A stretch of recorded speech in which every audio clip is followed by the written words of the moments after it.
একা হাতে সংসার বাচ্চা কাচ্চা সামলানো কিন্তু খুবই কষ্ট। মধ্যে যদি হয় দুইটা বাচ্চা তাহলে তো কোনো কথাই না, আবার স্কুলেও দৌড়াতে হয় সারাটা দিন। হ্যালো এভরিওয়ান, আসসালামু আলাইকুম। সবাই কেমন আছেন? আশা করি সবাই ভালো আছে। ঘুম থেকে কত সকালে উঠে গেছি, তো এখনো অন্ধকার হয়ে আছে। মধ্যে কিন্তু আমি আবার চা বানিয়ে ফেলেছি। থেকে উঠেই তো আগে চা বানিয়ে নেই, তারপরে কাজ চা তো রেখে দিছি, এখন আর খাইনি, পরে খাবো। এদিকে তো আলু ভাজি করব, তাই মেশিনে কুচি করে কেটে নিচ্ছি। খাওয়াটা কিন্তু আপনাদের ভাইয়া শিখাইছে আমাকে, আমি তো আগে কখনো এই ভাজিটা খাই। এখানে তো আবার একটা ডিম নিয়েছি, ডিমটা তো এখন ভালো করে মাখিয়ে নিব এই আলুর সাথে। অনেকক্ষণ কিন্তু আমি মাখিয়ে রেখে দিছিলাম, জানি ভালো করে আলুর সাথে মিশে যায়। আর এভাবে কিন্তু আলু ভাজি করলে অনেক বেশি মজা হয়। এটা তো রুটি দিয়ে খেতে অনেক ভালো লাগে, যদি সাথে গরম ভাত হয় তাহলে তো কোনো কথাই নাই। এই ভাজিটা কিন্তু ঝাল ঝালি মজা হয়। তো যেভাবে আলু ভাজি করে ওইভাবে এই ভাজিটা করে নিব। এখানে কিন্তু আবার একটু লবণও দিয়েছি পরিমাণ মতো। এখন তো চুলার আঁচটা কমিয়ে ভালো করে ভাজি করে নিব। এদিকে তো আবার রুটিও বানাচ্ছি, যেহেতু দুইজন মানুষ সেক্ষেত্রে কিন্তু রুটি অনেক কম বানাতে হয়। এদিকে কিন্তু 3-4টা রুটি বানালেই আমার হয়ে যায়। রুটিগুলো কিন্তু অনেক সুন্দর ফুলতেছিল। যখন বিয়ে হয়ে শ্বশুর বাড়িতে আসি, পরে তো রাত্রেবেলা একদিন আপনাদের ভাইয়া আমাকে বলতেছে কালকে সকালে রুটি বানাবা। শেষ করেন সারাটা রাত আমি ভাবছি কিভাবে রুটি বানাবো, রুটি তো গোল হবে না, কিন্তু মাশাআল্লাহ সুন্দর হয়েছিল।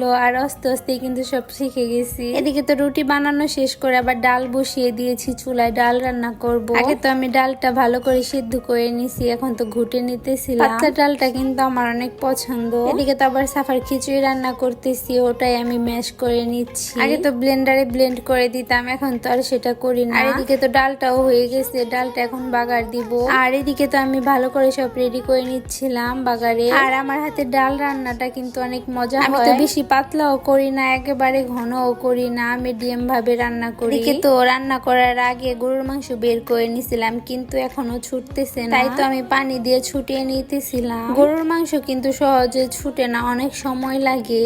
আমি তো ঘুম থেকে উঠেই গরুর মাংস বের করে নিছি, অনেক কষ্ট করে ছুটছে। আর এর সাথে আবার আমি পেঁয়াজ মরিচ গুলো কেটে নিয়েছি। এরপরেই তো আবার আমি এখন মাংস রান্না করব, কারণ ফার্স্টে পেঁয়াজ মরিচ গুলো ভালো করে ভেজে নিতেছিলাম। এর মধ্যে কিন্তু আমি আবার আদা রসুন বাটাও দিয়ে দিচ্ছি। গরুর মাংসতে কিন্তু আদা রসুন বাটাটা বেশি দিতে হয়, তাহলে কিন্তু মাংসটা অনেক মজা হয়। তো আবার সব মশলা গুলো দিয়ে নিচ্ছিলাম, একটু ঝাল ঝাল করে রান্না করব, ঝাল ঝাল গরুর মাংসই মজা। আর মশলা গুলো কষিয়ে এবার তো মাংস দেওয়ার পালা। এই তো একটু একটু করে আমি এখানে সবগুলো মাংস দিয়ে নিচ্ছিলাম। আমি কিন্তু মাংসগুলো কেটেও নিয়েছি। মাংস কিন্তু ছোট ছোট করে কেটে রান্না করলে কিন্তু মজা হয় বেশি, মশলাগুলো কিন্তু ভেতরে ঢুকে যায়। এখন ঢেকে তারপরে রান্না করে নিব। এদিকে আবার আমি একটু রেস্ট নিচ্ছি বলতে একটু চা খাচ্ছিলাম দাঁড়িয়ে দাঁড়িয়ে। আর সকাল সকালে এত সুন্দর বাতাস আসতেছে, একটু উপভোগ করতেছি এইটুকি। এই তো আজকের চাটা কিন্তু অনেক মজা হয়েছিল। আর এদিকে তো আবার আমার মাংস কষানোটা হয়ে গেছে, দেখুন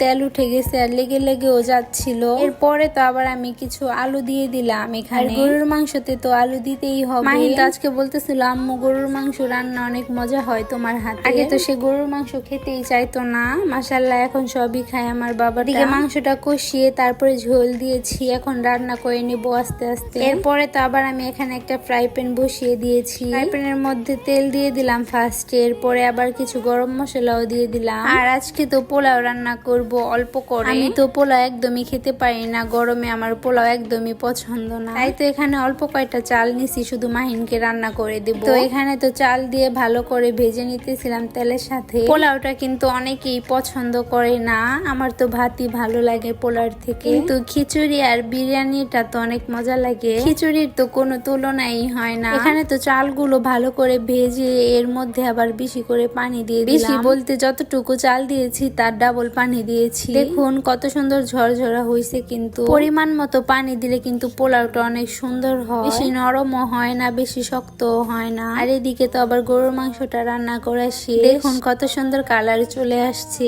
আর আজকে তো রান্না বান্না করতে করতে অনেক বেশি দেরি হয়ে গেছে। এরপরে তো চুলে আবার প্যাক দিয়ে গোছল করছি 5টার দিকে, চুল তো শুকাবে না, আবার চুলে তেল দিব। তো এখানে হেয়ার ড্রাই দিয়ে চুল শুকাচ্ছি। আমি তো এটা বেশি ইউজ করি না, কারণ চুল নষ্ট হয়ে যায়, গরম কিছুই চুলে দেওয়া ঠিক না। এদিকে কিন্তু আবার আমি ওয়াটারপ্রুফ চাদরটা নিয়ে আসছি আজকে, এটা কিন্তু অনেক সুন্দর হয়েছে। আজকে এ পর্যন্তই, সবাই ভালো থাকো সুস্থ থাকো, আল্লাহ হাফেজ।